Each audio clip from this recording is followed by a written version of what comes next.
રાહુલ ગાંધીએ ઓપન કર્યું જલેબીનું કારખાનું, લેવા માટે લોકોની લાગી લાંબી લાઈનો।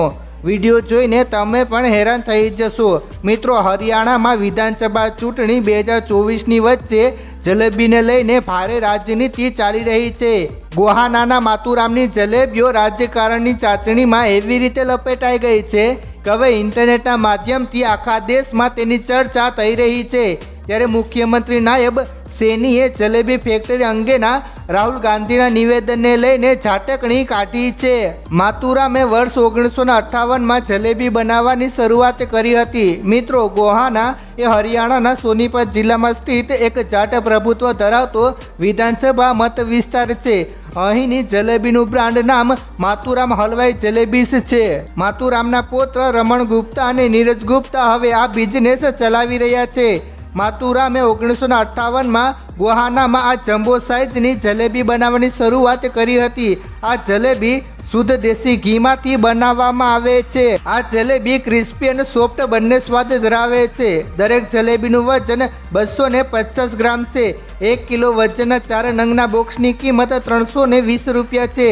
મીઠાઈની શેલ્ફ લાઈફ 1 અઠવાડિયા સુધી ચાલી શકે છે। ભૂતપૂર્વ નાયબ વડાપ્રધાન ચૌધરી દેવીલાલ પણ માતુરામની જલેબીના શોખીન હતા। રમણ ગુપ્તા અને નીરજ ગુપ્તા દ્વારા માતુરામની જલેબીના બ્રાન્ડ નામનો ઉપયોગ કરવા બદલ હાઈકોર્ટમાં અનેક કેસ દાખલ કરવામાં આવ્યા છે। માતુરામના આ પુત્રોને તાજેતરમાં ખંડણીનો ફોન આવ્યો હતો। રાહુલ ગાંધીએ સ્ટેજ પરથી જ આ જલેબીઓના સ્વાદની પ્રશંસા કરી હતી અને તેની નિકાસની શક્યતાઓ વિશે ચર્ચા કરી હતી। જ્યારે રાહુલ ગાંધીએ કોંગ્રેસની વિજય સંકલ્પ રેલીના મંચ પરથી આ જલેબીઓને એક મોટી ફેક્ટરીમાં તૈયાર કરવામાં આવે અને હજારો લોકોને રોજગાર પૂરો પાડવા અને દેશ વિદેશમાં નિકાસ કરવા પર ધ્યાન કેન્દ્રિત કર્યું હતું, ત્યારે તેઓ ખૂબ જ ટ્રોલ થયા હતા। પીએમ મોદીએ જલેબીને લઈને વિપક્ષ પર પ્રહારો કર્યા હતા। મિત્રો, વડાપ્રધાન નરેન્દ્ર મોદીએ પણ લોકસભા ચૂંટણી દરમિયાન ગોહાનની આ જલેબીઓ પર ચર્ચા કરી હતી। ગોહાનમાં લોકસભા ચૂંટણી દરમિયાન વડાપ્રધાન નરેન્દ્ર મોદીએ વિપક્ષને નિશાન બનાવવા માટે માતુરામ કી જલેબીનો ઉલ્લેખ કર્યો હતો। ત્યારે વિપક્ષી પાર્ટીઓ પર પ્રહાર કરતા મોદીએ કહ્યું હતું કે જો તેઓ સત્તામાં આવશે તો તેમની પાસે 5 વર્ષમાં 5 વડાપ્રધાન બનવાની ફોર્મ્યુલા છે।